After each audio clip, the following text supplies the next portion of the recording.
So what I've got for you today is an amazing pineapple prawn curry. It's Thai inspired, beautiful fresh ingredients, cheap ingredients as well. First things first, guys, on the chopping board you can see what I've got. Some shallots, lemongrass, garlic, ginger, and some dried chili. Chop everything up and drop it in. It doesn't have to be perfect chopping because it is going to get blended. So that's the lemongrass. And you've got your shallots. It's a little bit sweeter than your yellow onions and can be substituted by your yellow onions if necessary. I use about 5 shallots there. With these dried red chilies, I'm going to cut them in half. Half of them, I'm going to take the seeds out. Half of them, I'm going to leave the seeds in. I want it to be a bit fiery because obviously the pineapple's sweet, the coconut milk's sweet, and you just really want a bit of heat there to counteract all that sweetness. It really does depend on your taste buds. If you're ready for a bang of heat, then go for it. I am ready for that bang of heat, my sister. Yes. Yeah. Alright, cool. So we're keeping it in. So next I'm putting the ginger in. Obviously just quick little half chops. Straight in. About a knob and a half of ginger. Because we are making that chili paste and you want these flavours to be predominant throughout the curry. I'm going to add in some cashew nuts. Probably the second most expensive part of the meal, apart from the prawns. About £3 for the thing, but you're not going to use the whole one. You want to add the cashew nuts in because it adds like a creamy waxiness to the entire paste and it just really adds a great flavour. Again guys, if you have the availability, then get yourself some candle nuts, which literally are perfect. Again, macadamia nuts can be used, cashews, which I'm using now, are also great. So, once all your ingredients are in, pulse it for a bit first, just to make sure. Alright, that should be enough time guys. Quick little reminder. After cutting the chilies, don't go near your face because it is stinging. I didn't go to my eyes, but I went to my face and it is stinging. But I shall soldier on. But here you go guys. After everything's blended up, this is the kind of consistency. So put your stove on like a medium, just cover the base with oil. And then once your oil's heated up a little bit, you just want to get a spatula and you just want to get that all the way straight in. We'll start frying off for a couple of minutes.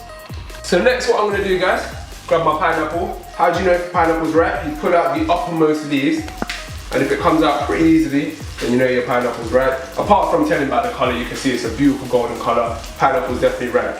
What you want to do is, I'm just going to chop off the top and I'm just going to cut straight down the middle. You want half of the pineapple and you just want to slice along the outside.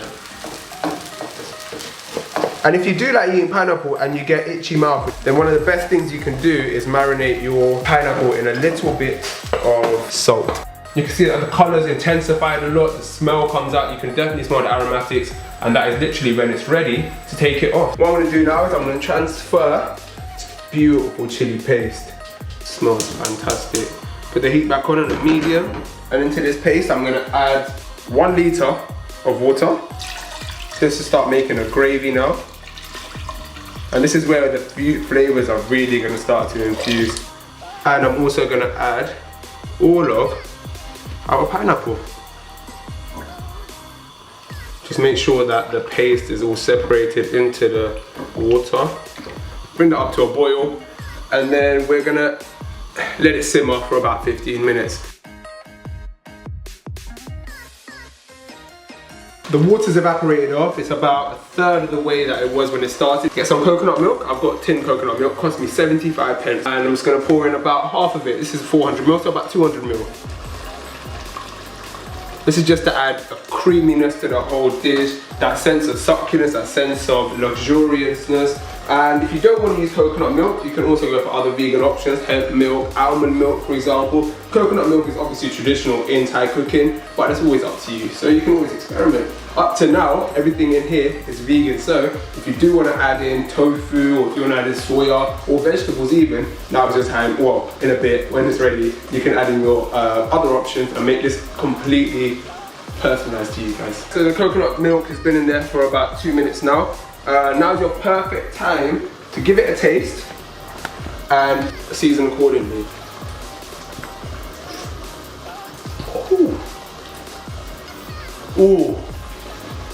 Exactly what I wanted. So you get that sweet tone to hit you first, and then it kicks in with the heat at the back of your throat. Oh, it's amazing. I'm gonna add in about a pinch of salt and also pinch of pepper. I'm going to reduce the heat down now on the pan. I'm going to go in with my prawns. What I've done already is deveined it and I've removed the shells. If you do want to find a video on how to do this very quickly, there's one on my Instagram, Cooking with Chef P. That's cooking with a G. I know you can't hear it when I say it. And I've also salted and peppered them very quickly. We're going to put this in for the last 2 minutes of cooking. The question I get asked a lot is, how do you know when your prawns are cooked? And really, you want to wait on when the prawn turns this pink color.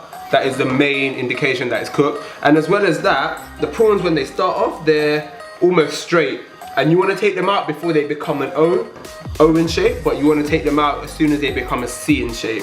So really, it's all about the shape that the prawns become. They have their own way of telling you that they're ready, and you just got to really follow. Keep a quick look. It should take only up to 3 minutes. So, it's done. As you can see, it hasn't quite become an O, but it's staying within its C shape. It's ready. So what you're gonna do is just turn off the stove.